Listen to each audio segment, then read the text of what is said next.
Good morning दोस्तों, मैं संदीप कुमार। मैंने आज आप सबके लिए लेकर के आया सर एक जबरदस्त एक मस्त टॉपिक। कंडीशन ये है ना सर कि आज की क्लास जो होने वाला है ना वो एकदम तांडव क्लास होने वाला है, क्योंकि ये क्लास का ना आप सबको बहुत ज़्यादा दिनों से इंतजार था और इंतजार की घड़ी अब हो गई खत्म। और देखो सर, मेरा एक एगो सिद्धांत था कि देर से आएंगे लेकिन दुरुस्त आएंगे। बस वैसा नहीं कि आपके अंदर इतना मतलब वायरस भर देंगे ना कि आप ऑल बॉल फुटबॉल हो जाइएगा, ठीक है ना। तो इसलिए सर ये सुबह में आपको डेली 10 बजे क्लास चलेगा और शाम में आपको जो 8वीं क्लास चल रहा है तो वो चल ही रहा है। लेकिन इस क्लास में आपको ना हिंदी और सोशल साइंस का सारे ऑब्जेक्टिव क्वेश्चंस को और सारे सब्जेक्टिव क्वेश्चंस को एकदम फोड़ के रख देंगे और आपके खून में भी दौड़ेगा सर, ठीक है। चलिए तो आज की क्लास की पहला क्वेश्चंस की मुलाकात करते हैं। पहला क्वेश्चन क्या कहता है, थोड़ी सी गौर करना।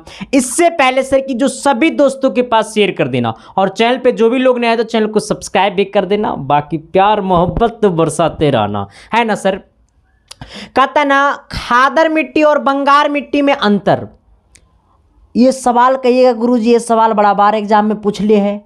हाँ, हम जो कराते हैं ना वो करना में है इंपॉर्टेंट। हाँ, कहता है सर ना कि खादर मिट्टी और बंगार मिट्टी में अंतर स्पष्ट कीजिए। तो ये खादर मिट्टी होता क्या और ये बंगार मिट्टी क्या होता है सर। तो सबसे पहले मैंने लिखा है कि खादर मिट्टी और बंगार मिट्टी में निम्नलिखित अंतर है। लेकिन जब भी आपके एग्जाम में सवाल आएगा तो ये लघु उत्तरीय में आएगा, ये दीर्घ उत्तरीय में नहीं आएगा सर, ठीक है। जब ये लघु उत्तरीय में आएगा तो सबसे पहले एक साइड हम लोग लिखेंगे खादर मिट्टी, दूसरे साइड हम लोग लिखेंगे बंगार मिट्टी, ठीक है। तो खादर मिट्टी एक्चुअली होता क्या है सर, तो खादर मिट्टी क्या होता है या बंगार मिट्टी क्या होता है। तो दोनों जो है ना सर वो जलोद मिट्टी का ही टाइप है। क्या है, जलोद मिट्टी का ही टाइप है। तो मैंने लिखा सर खादर मिट्टी, दूसरे साइड क्या लिखे, बंगार मिट्टी। तो खादर मिट्टी का 1 नंबर में लिखे हैं कि नई जलोद मिट्टी को खादर मिट्टी कहते हैं। नई जलोद मिट्टी को खादर मिट्टी कहते हैं सर। जो नया जलोद मिट्टी होता है ना उसी को हम लोग क्या कहते हैं, खादर मिट्टी कहते हैं। और पुरानी जलोद मिट्टी को हम लोग क्या कहते हैं, बंगार मिट्टी कहते हैं। मैंने क्या बोला सर कि नई जलोद मिट्टी को हम लोग खादर मिट्टी कहते हैं, नई पुरानी जलोद मिट्टी को हम लोग क्या कहते हैं, बंगार मिट्टी कहते हैं, ठीक है ना सर। तो मैंने पहली बात क्या बोला कि खादर और बंगार मिट्टी में बहुत सारे अंतर है। पहला अंतर क्या है कि नई जलोद मिट्टी को हम लोग खादर मिट्टी कहते हैं और पुरानी जलोद मिट्टी को हम लोग बंगार मिट्टी कहते हैं, ठीक है। आ जाना तीसरा नंबर में हमने क्या लिखा कि यह नदी के समीपवर्ती, यह नदी के समीपवर्ती क्षेत्रों में पाया जाता है। खादर मिट्टी जो है सर वो नदी के समीपवर्ती क्षेत्रों में पाया जाता है। खादर मिट्टी जो है सर वो नदी के समीपवर्ती क्षेत्रों में पाया जाता है। लेकिन बंगार मिट्टी जो है सर वो नदी के दूरवर्ती क्षेत्रों में पाया जाता है। ये समीपवर्ती है, ये दूरवर्ती, समीपवर्ती दूरवर्ती, समीपवर्ती दूरवर्ती, समीपवर्ती दूरवर्ती, समीपवर्ती दूरवर्ती, चल जेते खोपचे में। मैं तो बोला हूं ना सर कि रिजल्ट का मतलब अब की बार ये 482 से भी पार। हां, इतना से पार करना है सर, क्योंकि एक एक क्वेश्चन को चुन चुन के मारेंगे, ठीक है ना। आ जाना। तो मैंने पहली पॉइंट क्या लिखा सर कि नई जलोद मिट्टी को हम लोग खादर मिट्टी कहते हैं और पुरानी जलोद मिट्टी को हम लोग बंगार मिट्टी कहते हैं। यह नदी के समीपवर्ती क्षेत्रों में पाया जाता है, यह नदी के दूरवर्ती क्षेत्रों में पाया जाता है, ठीक है। आ जाना। तीसरा नंबर, एक एक पॉइंट और लिखना है सर, दोनों में 3-3 पॉइंट लिखना है, ठीक है। अगला क्या है कि इसका कण महीन होता है। जलोद मिट्टी, खादर मिट्टी जो होता है ना सर जिसका कण एकदम महीन होता है, लेकिन इसका कण जो होता है वो मोटे होते हैं। मतलब बंगार मिट्टी का जो कण होता है वो मोटे मोटे होता है और जलोद खादर मिट्टी का जो कण होता है वो छोटे छोटे होता है, मतलब महीन महीन होता है। तो मैंने यही लिखा कि इसका कण महीन होता है लेकिन इसका कण जो होता है सर वो मोटे होता है। तो पहला पॉइंट मैंने क्या लिखा, रे बब्बा मेरे साथ आना रे बाबू। मैंने लिखा ना सर कि खादर मिट्टी और बंगार मिट्टी में बहुत सारा अंतर है। पहला अंतर क्या है कि नई जलोद मिट्टी को हम लोग खादर मिट्टी कहते हैं और पुरानी जलोद मिट्टी को हम लोग बंगार मिट्टी कहते हैं। कहता है यह नदी के समीपवर्ती क्षेत्रों में पाया जाता है, लेकिन यह नदी के दूरवर्ती क्षेत्रों में पाया जाता है। इसका कण महीन होता है, इसका कण मोटा होता है। तो एक बार आना, मेरे साथ आना, शिद्दत से आना, प्यार से आना, मोहब्बत से आना, तभी तो कहोगे कि तेरी आंखों में मेरा चेहरा दिखता है। आना सर। तो कैसे हम लोग कहेंगे कि मेरा चेहरा दिखता है? ना रे बाबा ना। नई जलोढ़ मिट्टी को हम लोग खादर मिट्टी कहते हैं और पुरानी जलोढ़ मिट्टी को हम लोग बंगार मिट्टी कहते हैं। यह नदी के समीपवर्ती क्षेत्रों में पाया जाता है, यह नदी के दूरवर्ती क्षेत्रों में पाया जाता है। इसका कण महीन होता है, इसका कण पतला होता है, मतलब मोटे होता है। इसका कण क्या होता है? मोटे होता है। अगला सवाल कहता है ना सर कि हम एग्जाम में पक्का आएंगे, तो हम कहते हैं कि तोरा छोड़बो ना करेंगे फिर हम। हाँ, वो कहता है हम एग्जाम में आएंगे, तो हम कहते हैं तुमको छोड़बो ना करेंगे। हाँ ठीक है ना सर, एकदम तोड़ फोड़ के मार के मचोड़ देंगे। देखो सवाल कहता है ना सर कि बाढ़ से होने वाली हानियों का वर्णन करें। हमारे जब क्षेत्रों में बाढ़ आती है तो उससे हम लोग का क्या क्या हानि होता है? बहुत सारा हानि होता है। जानवरों के लिए क्षति होता है, फसलों की क्षति होती है, घर की क्षति होती है, इन बीमारियां पैदा होती है सर। क्योंकि हम लोग के जब बाढ़ आता है ना सर तो बहुत सारा चीज़ों की मतलब क्या होती है?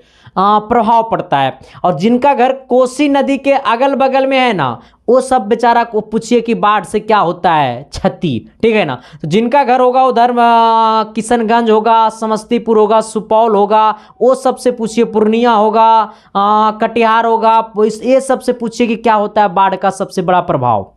जिंदगी में न सर ये 3 महीना इतना दुखदायक होता है ना, जिसका घर कोसी नदी के अगल बगल में है सर, उसका ज़िंदगी और मौत कब हो जाएगा पता नहीं चलता है। ठीक है ना।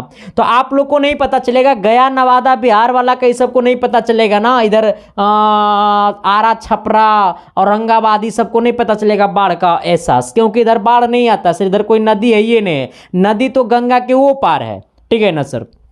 आ जाना। मैंने क्या बोला कि बाढ़ से होने वाली हानियों का वर्णन करें। बाढ़ से कौन कौन हानि होता है इसको वर्णन करें। तो मैंने क्या लिखा सर कि बाढ़ से होने वाली हानियां निम्नलिखित है।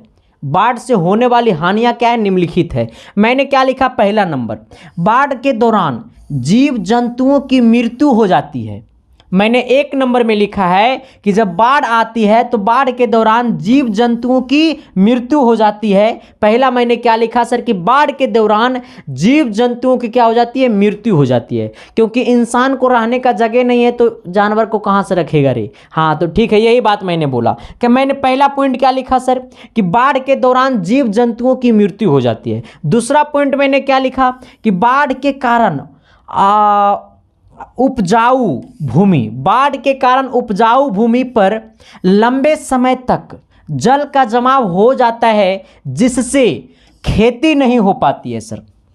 मैंने लिखा है कि बाढ़ के कारण उपजाऊ भूमि पर लंबे समय तक जल जमाव हो जाता है, जिससे खेती नहीं हो पाती है सर। देखो जब बाढ़ आता है ना तो लंबे समय तक जल का जमाव हो जाएगा तो खेती कहाँ से हो पाएगा? नहीं हो पाता है सर। ठीक है ना। तीसरा नंबर में मैंने लिखा कि बाढ़ के कारण सड़क एवं रेल मार्ग टूट जाते हैं। जब बाढ़ आता है ना तो सड़क टूट जाता है, रेल मार्ग टूट जाता है, सब कुछ टूट फूट जाता है सर। बाढ़ आएगा तो हर एक प्रकार की समस्या होती है। मैंने 3 नंबर में क्या लिखा कि बाढ़ के कारण सड़क एवं रेल मार्ग टूट जाता है। चौथा नंबर मैंने क्या लिखा रे बब्बा? चौथा नंबर मैंने लिखा सर, चौथा नंबर मैंने लिखा कि बाढ़ के कारण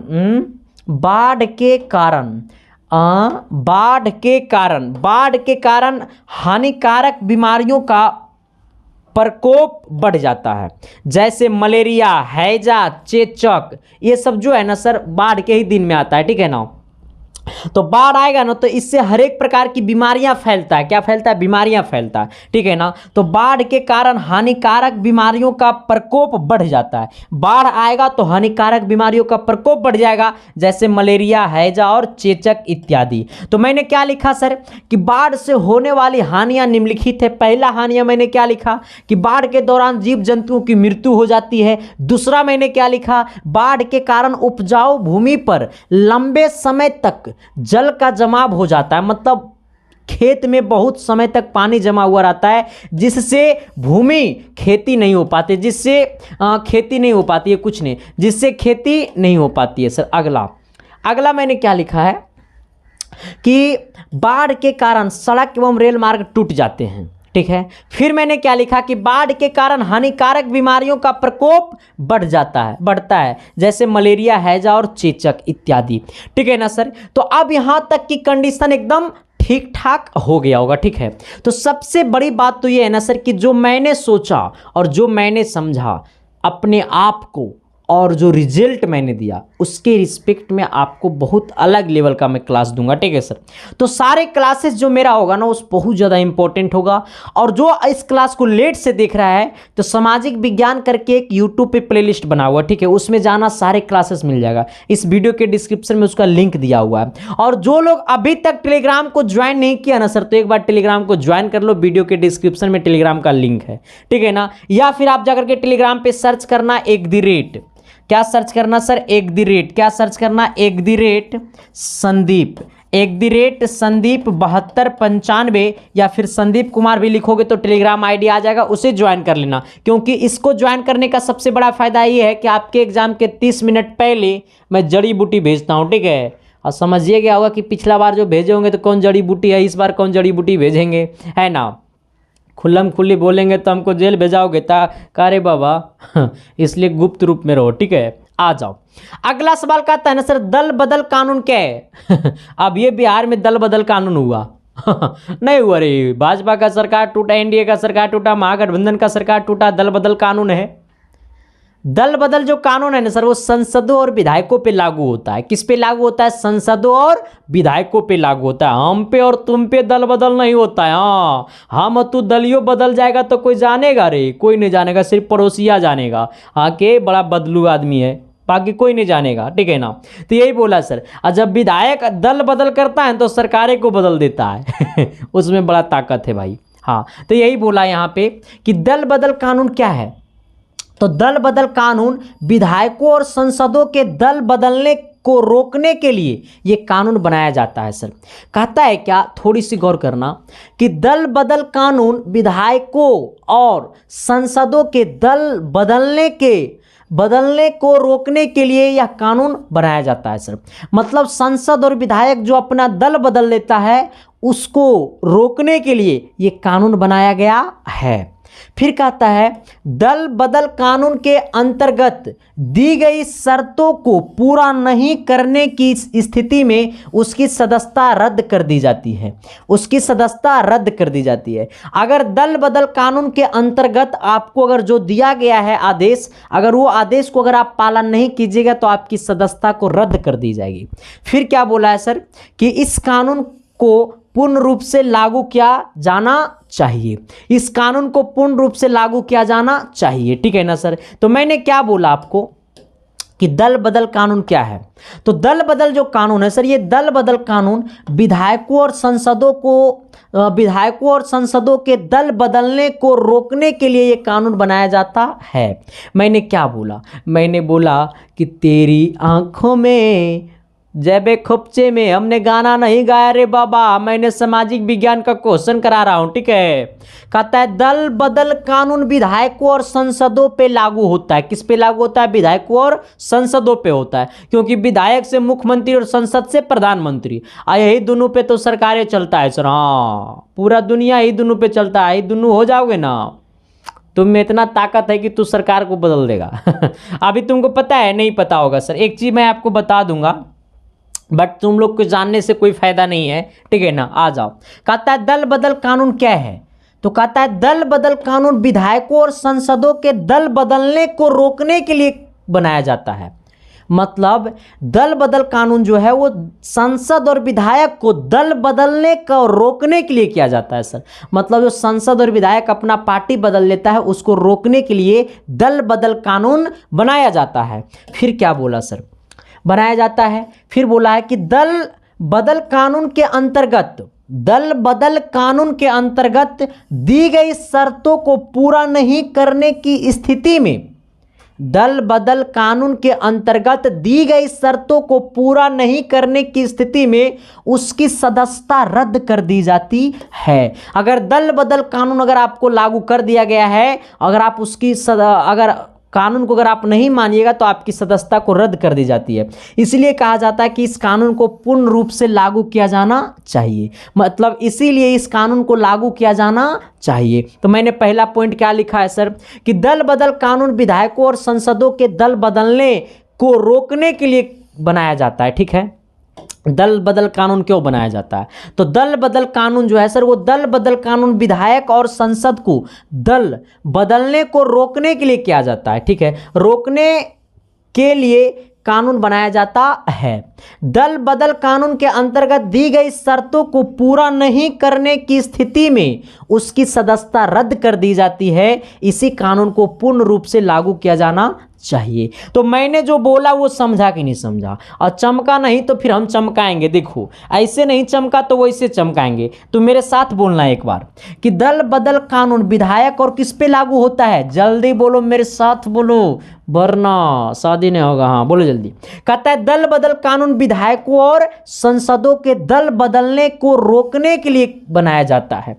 क्यों बनाया जाता है दल बदल कानून? तो विधायक और संसद जो अपना दल बदलता है उसको रोकने के लिए बनाया जाता है। फिर बोला कि दल बदल कानून के अंतर्गत दी गई शर्तों को पूरा नहीं करने की स्थिति में उसकी सदस्यता रद्द कर दी जाती है। अगर दल बदल कानून के अंतर्गत आपको जो दिया गया है, अगर उसकी आप बात को अगर पालन नहीं कीजिएगा तो आपकी सदस्यता को रद्द कर दी जाएगी। इसीलिए कहता है इस कानून को पूर्ण रूप से लागू किया जाना चाहिए। अगर ये कानून पूर्ण रूप से लागू रहेगा तो सरकार कभी बदलेगा नहीं रे बाबा, मतलब 5 साल से पहले ना बदलेगा, क्योंकि जो विधायक भागने के लिए सोचेगा ना, ओकर सदस्यता रद्द हो जाएगा।